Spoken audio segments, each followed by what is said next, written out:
Manoj Tiwari talk show में आपका स्वागत है। मेरा नाम है प्रज्ञा वत्सल मिश्रा और आज मेरे साथ हैं संजय मौर्य जी, जो कि हंडिया विधानसभा से सपा से दावेदारी कर चुके हैं। आइए बात करते हैं संजय मौर्य जी से। संजय मौर्य जी, आपका हमारे शो में बहुत बहुत स्वागत है। बहुत बहुत धन्यवाद आपका जी। सबसे पहले हम ये जानना चाहेंगे कि हंडिया विधानसभा में परंपरागत लड़ाई में आप परंपरा को तोड़ने कैसे वाले इस बार? परंपरा हम नहीं, हमारी पार्टी तोड़ेगी और यहाँ की जनता तोड़ेगी। अच्छा। यहाँ समाजवादी पार्टी सदैव मजबूत रही है और समाजवादी पार्टी को जनता इस बार इतने प्रचंड वोटों से जिताने जा रही है हंडिया विधानसभा में, जिसको कि शब्दों से बयान नहीं किया जा सकता। और उत्तर प्रदेश की जनता इस समय भारतीय जनता पार्टी की सरकार से इस तरह से ऊब चुकी है कि उत्तर प्रदेश की जनता पुनः 2012 से 17 की सरकार माननीय अखिलेश यादव जी की सरकार को याद कर रही है जी। उस सरकार में माननीय अखिलेश यादव जी, जो कि समाजवादी पार्टी के राष्ट्रीय अध्यक्ष हैं, पूर्व मुख्यमंत्री रहे हैं, उन्होंने जो कार्य जन कल्याणकारी योजनाओं के तहत उत्तर प्रदेश की जनता, किसान, नौजवान, छात्र, बेरोजगार, व्यापारियों के लिए करने का काम किए थे, उन जन कल्याणकारी योजनाओं को जनता पुनः याद कर रही। इसलिए समाजवादी पार्टी का चाहे जो कैंडिडेट हो, उसे हंडिया से ही नहीं पूरे उत्तर प्रदेश में 350 से ज़्यादा सीट जिताने। संजय मौर्य जी, मुझे ये बताइए कि इस बार हंडिया विधानसभा से सपा के कई दावेदार हैं, जिसमें पहले से ही स्थापित नेता भी हैं, जैसे निधि यादव, प्रशांत सिंह। ऐसे में आप अपने आप को कितना मजबूत पाते हैं? ये तो माननीय राष्ट्रीय अध्यक्ष जी का निर्णय तय करेगा कौन कितना मजबूत है। निधि यादव जी इसके पहले 2017 में चुनाव लड़ी है यहाँ से जी। उनको वोट मिला था, लेकिन वो जीत हासिल नहीं कर पाई थी। ऐसे में माननीय राष्ट्रीय अध्यक्ष श्री अखिलेश यादव जी क्या निर्णय लेते हैं, अब ये तो वक्त बताएगा, अभी समय है उसमें। माननीय राष्ट्रीय अध्यक्ष जी जिसके नाम पे मोहर लगा देंगे वो मजबूत माना जाएगा। वो चाहे संजय मौर्य हो, चाहे निधि यादव जी हो, चाहे प्रशांत सिंह जी हो, चाहे अन्यत्र कोई भी हो। तो कोई और अगर किसी और को अगर टिकट मिलता है तो क्या इस बार गुटबाजी वगैरह देखने को मिलेगी? नहीं, समाजवादी पार्टी में कोई गुटबाजी न थी, न है और न रहेगी। जिसको माननीय राष्ट्रीय अध्यक्ष जी टिकट दे देंगे, सारे के सारे दावेदार और समाजवादी पार्टी के सारे कार्यकर्ता, नेता सब मिल करके उसको चुनाव लड़ा करके विधानसभा भेजने का काम करेंगे। पिछले चुनाव में ये देखा गया था कि समाजवादी पार्टी जो थी वो तीसरे नंबर पर रही थी। ऐसे में आप ऐसा कैसे दावा कर सकते हैं कि 2022 में वो जीत ही जाएगी? पिछले चुनाव की परिस्थितियां कुछ और थी, इस चुनाव की परिस्थितियां कुछ और है।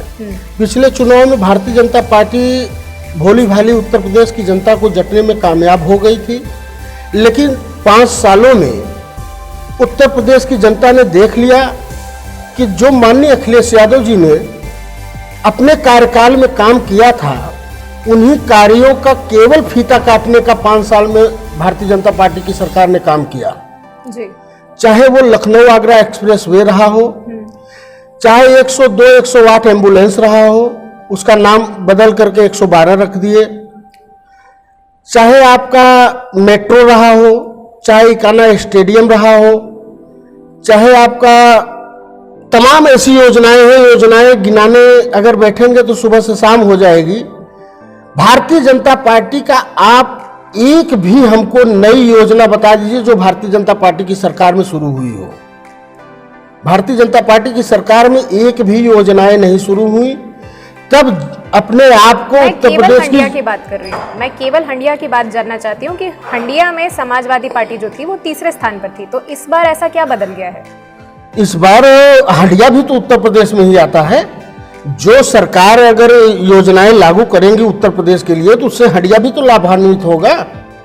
तो उत्तर प्रदेश में जब भारतीय जनता पार्टी की सरकार कुछ की ही नहीं, तो हंडिया में भी उसका कोई लाभ नहीं मिला है। तो जब कोई लाभ नहीं मिला है, कोई लाभान्वित नहीं हुआ है, तो ऐसे में जनता अपने आप को ठगा सा महसूस कर रही है। फिर अखिलेश यादव जी की तरफ आशा भरी निगाहों से देख रही है पुनः। अच्छा, आप हमें ये बताइए कि जो वर्तमान विधायक हैं वो बसपा से थे, जो आप बागी हैं और वो सपा के करीब हैं। ऐसे में आप हमें ये बताइए कि अगर उन्हें ही वापस टिकट मिल जाता है सपा की ओर से, तो ऐसे में जो दिग्गज नेता हैं वो क्या गुटबाजी करते हुए नहीं दिखेंगे? पहली बात तो अभी वो समाजवादी पार्टी ही नहीं ज्वाइन किए हैं, वो सपा के नजदीक कुछ लोग कह रहे हैं। अभी तो हमको सुनने में आ रहा था कि भारतीय जनता पार्टी के भी नजदीक है, केशव प्रसाद मौर्य जी से भी मिलने गए थे। और उनके बेटे के रिसेप्शन में भी गए थे, शादी में भी गए थे। लोग बताते हैं व्यक्तिगत मिलने भी जाते हैं उनसे। कुछ लोग बताते हैं समाजवादी पार्टी के नज़दीक है और बसपा से विधायक हैं भी वर्तमान समय में। अभी तो वो बसपा ही नहीं छोड़े हैं और अन्य दल कोई ज्वाइन नहीं किए हैं, तो अभी ऐसे में कुछ भी कह पाना हमारे ख्याल से जल्दबाजी होगी। बाकी माननीय राष्ट्रीय अध्यक्ष जी अगर किसी को एक्सेप्ट करते हैं तो हम लोगों को इस बार उत्तर प्रदेश की जनता के हित के लिए समाजवादी पार्टी की सरकार को बनाना सर्वोपरि है। तो माननीय राष्ट्रीय अध्यक्ष जी अगर ऐसा निर्णय कुछ लेते हैं तो हम लोग जी जान से लग करके माननीय राष्ट्रीय अध्यक्ष जी के निर्णय का पालन करेंगे और जिसको भी टिकट दे देंगे उसको चुनाव जिताने का काम करेंगे। जी, ऐसा मौर्य जी, ऐसा माना जाता है कि जो हंडिया की राजनीति है वो खास तौर पर पूर्व कैबिनेट मंत्री के आसपास और इर्द गिर्द ही घूमती रहती है। ऐसे में आप हमें ये बताइए कि आपको क्या लगता है, क्या अब ऐसी बात नहीं रह गई है या उसमें कुछ चेंज हुआ है? देखिए, पूर्व कैबिनेट मंत्री की बात आप कर रहे हैं। पूर्व कैबिनेट मंत्री तो अब राजनीति से बिल्कुल बाहर हो चुके हैं। हंडिया की राजनीति से हंडिया की जनता ने उन्हें बिल्कुल राजनीति से बाहर कर दिया है। अब उनको यहाँ के लोग अब पसंद नहीं करते। न तो लोकसभा में उनको पसंद किया, 2-2 बार से विधानसभा चुनाव उनको यहाँ के लोग हरा चुके हैं। अब उनके इर्द गिर्द यहाँ की राजनीति घूम रही, ये कहना एकदम गलत है। अब यहाँ के लोग उनको बिल्कुल पसंद नहीं करते। जी, अगर मैं हंडिया क्षेत्र की बात करूं तो शिक्षा और स्वास्थ्य के विषय में और इस क्षेत्र में काफी विकास हुआ है, ऐसा नहीं है कि नहीं हुआ है। जी। तो फिर ऐसे में आपको क्या लगता है कि क्या और मुद्दे हैं जो जरूरी हैं, जिनको और विकास की जरूरत है हंडिया में? बिल्कुल जरूरत है। जैसे कि वर्तमान विधायक हैं, इनका क्षेत्र में इस चीज को लेकर के विरोध है। तमाम सड़कें हैं जो कि जर्जर स्थिति में पड़े हैं। आप अगर गांव में निकल जाइए, सड़कों की हालत ये है कि जैसे उस पर 20 साल से ध्यान नहीं दिया गया है। जैसे 20-25 साल से वो सड़कें लावारिस पड़ी है, उस पर ध्यान नहीं दिया गया है। ऐसे में यहाँ के जनप्रतिनिधि की जिम्मेदारी होती है कि हम अपने क्षेत्र के रास्तों का, अपने क्षेत्र के शिक्षा का, अपने क्षेत्र के स्वास्थ्य का बिल्कुल ध्यान रखें। शिक्षा, स्वास्थ्य और सड़क ये बहुत ही जरूरी जन सुविधा के लिए मुद्दा है। इसको जनप्रतिनिधि को विशेष तौर पर ध्यान रखना चाहिए, जो कि यहाँ के विधायक असमर्थ रहे हैं इसको ध्यान में रखने के लिए। और इसीलिए यहाँ की जनता, यहाँ के विधायक, वर्तमान विधायक से की बात की, आपने सड़कों की बात की, मैंने अभी आते वक्त भी देखा कि सड़कें काफी खराब थी। उसमें मैं ये जानना चाहूंगी आपसे कि ऐसा क्या रीजन है कि जो उपरहार और कछार वाला एरिया है उसमें विकास में इतनी जमीन आसमान का अंतर है? एक्चुअली विकास में अंतर इसलिए है कि यहाँ के विधायक दौरा करते नहीं।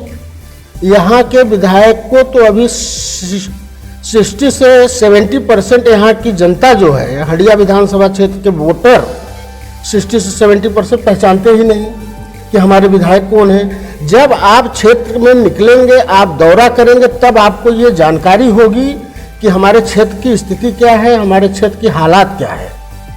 तब आप क्षेत्र के विकास की बात को सोचेंगे, तब क्षेत्र का विकास कर पाएंगे। जी, हंडिया से आपने जो दावेदारी की है वो मुख्यधारा के नेता के रूप में है। जी। ऐसे में आप मुझे ये बताइए कि आपकी खुद की रणनीति क्या है हंडिया के विषय में?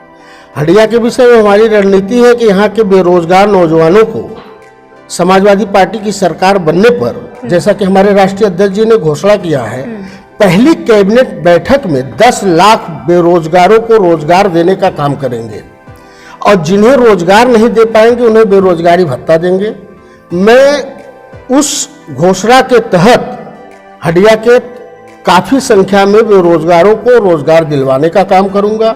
जिनको पहली खेप में रोजगार नहीं दिलवा पाऊंगा उनको बेरोजगारी भत्ता दिलवाऊंगा। यहाँ की जर्जर सड़कों को दुरुस्त कराऊंगा, यहाँ स्वास्थ्य की व्यवस्था कराऊंगा। हमारी पार्टी का तो शुरू से नारा रहा है कि रोटी कपड़ा सस्ती होगी, दवा पढ़ाई मुफ्ती होगी। ये तो हमारी पार्टी का डॉक्टर लोहिया जी से लेकर के माननीय मुलायम सिंह यादव जी से लेकर के माननीय अखिलेश यादव जी तक का नारा रहा है।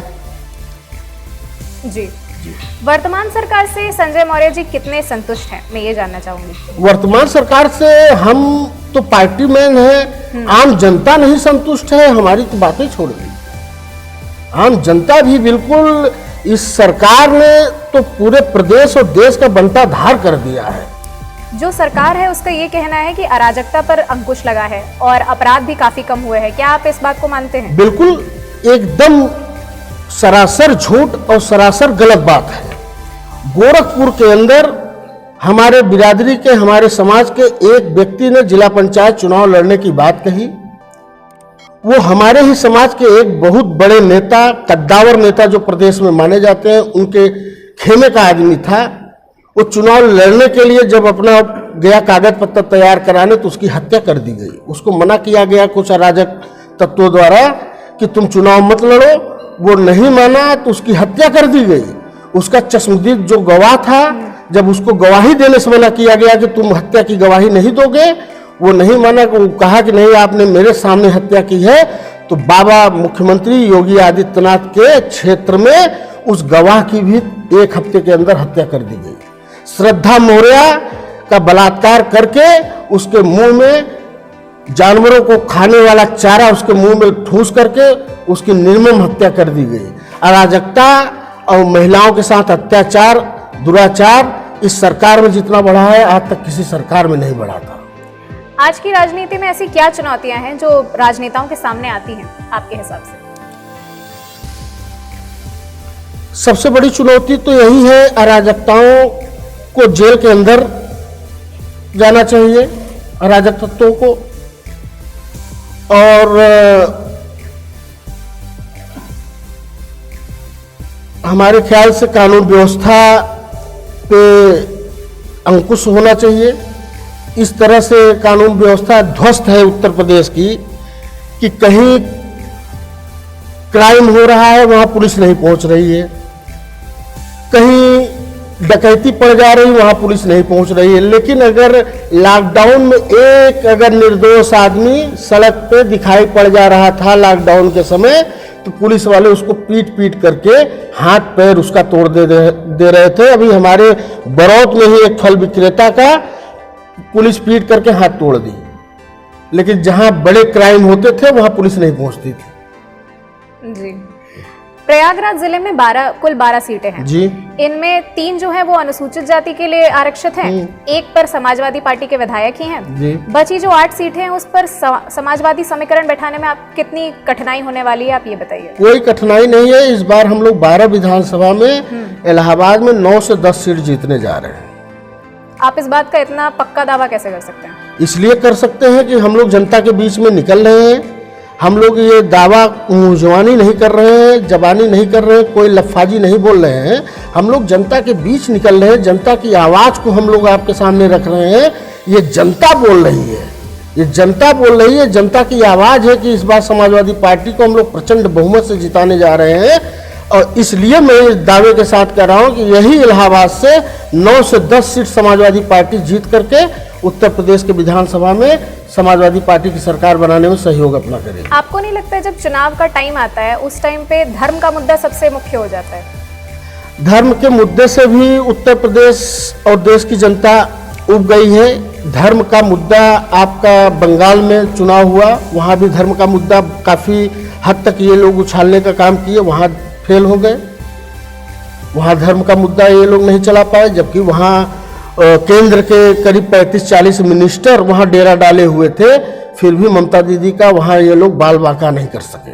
ममता दीदी ने प्रचंड बहुमत से सरकार बनाने का काम किया और सबको मुंह की खानी पड़ी, और हिंदुस्तान के प्रधानमंत्री को मुंह की खानी पड़ी। ये जा करके वहाँ 35-40 रैली करने का काम किए थे, फिर भी ममता दीदी के सामने टिक नहीं पाए।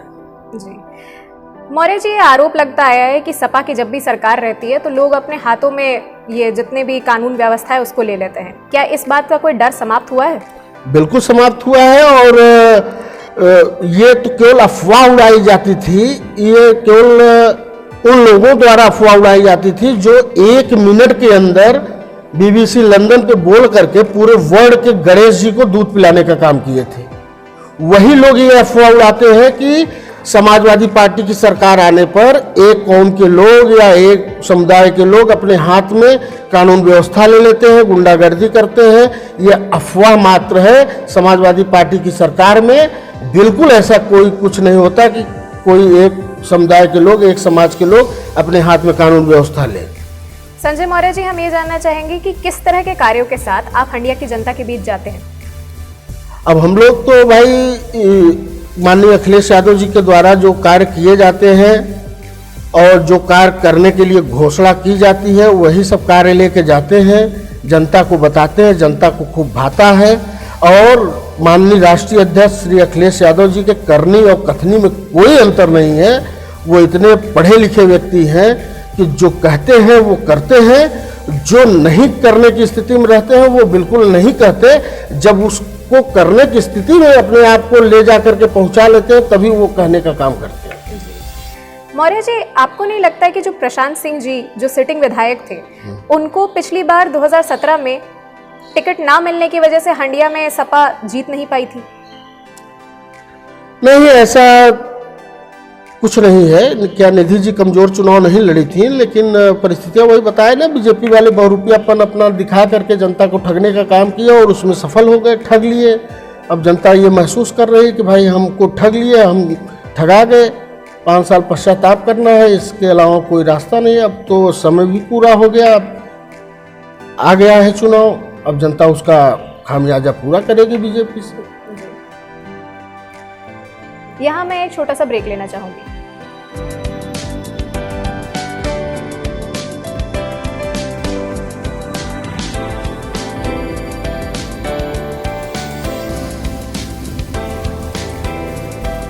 ब्रेक के बाद आपका फिर से स्वागत है। मौर्य जी, मुझे ये बताइए कि मेरा फिर से वही सवाल है, जो बसपा से बागी नेता है विधायक हाकिम लाल बिंद जी, अगर उनको टिकट मिल जाता है तो ऐसे में संजय मौर्य जी क्या करेंगे? बिल्कुल, हम पार्टी के साथ हैं, पार्टी के कार्यकर्ता हैं, हम माननीय अखिलेश यादव जी के सिपाही हैं। माननीय अखिलेश यादव जी का जो आदेश निर्देश होगा उसका पालन करेंगे जी। तो मतलब आपको इस चीज में कोई दिक्कत नहीं होगी कि आपने इतना प्रचार किया, इतना आपने कोई दिक्कत नहीं। हम लोग अखिलेश यादव जी के सिपाही हैं, उनके कहने पे हम लोग एक पैर पर खड़े होकर के समाजवादी पार्टी के लिए काम करेंगे और समाजवादी पार्टी के कार्यकर्ता हैं, अखिलेश यादव जी के सिपाही हैं, थे और रहेंगे। अगर हंडिया की जनता जो है वो आपको विधायक चुनती है तो ऐसे में आपका पहला काम हंडिया के लिए क्या रहेगा? सबसे पहला काम हमारा हंडिया के लिए, हंडिया के नौजवानों के भविष्य के लिए रहेगा, उनके बेरोजगारी को समाप्त करने के लिए, कि उनकी बेरोजगारी किस तरह से समाप्त करके उनको रोजगार दिलाया जाए और हंडिया के जर्जर सड़कों को दुरुस्त कराने का स्वास्थ्य और शिक्षा के प्रति हमारा पहला कदम रहेगा। अंत में मैं जानना चाहूंगी कि आप हंडिया की जनता को क्या संदेश देना चाहेंगे?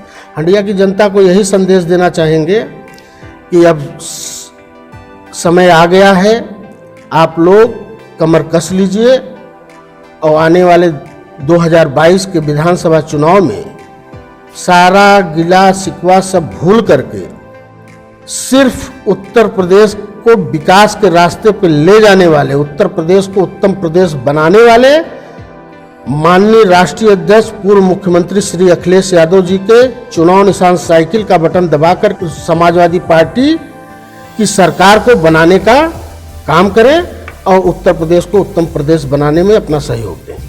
संजय मौर्य जी, आपका हमारे शो में हिस्सा लेने के लिए बहुत बहुत धन्यवाद। जैसा कि आपने देखा, हमारे साथ थे हंडिया से संजय मौर्य जी, जिन्होंने हमसे राजनीतिक चर्चा की और हमें ये बताया है कि उत्तर प्रदेश को उत्तम प्रदेश बनाने के लिए और विकास के लिए समाजवादी पार्टी की बहुत ज़रूरत है। ऐसे ही अन्य दिग्गज नेताओं से आपकी मुलाकात हम कराते रहेंगे। इजाज़त दीजिए मुझे यानी कि प्रज्ञा वत्सल मिश्रा को, और देखते रहिए मनोज तिवारी टॉक।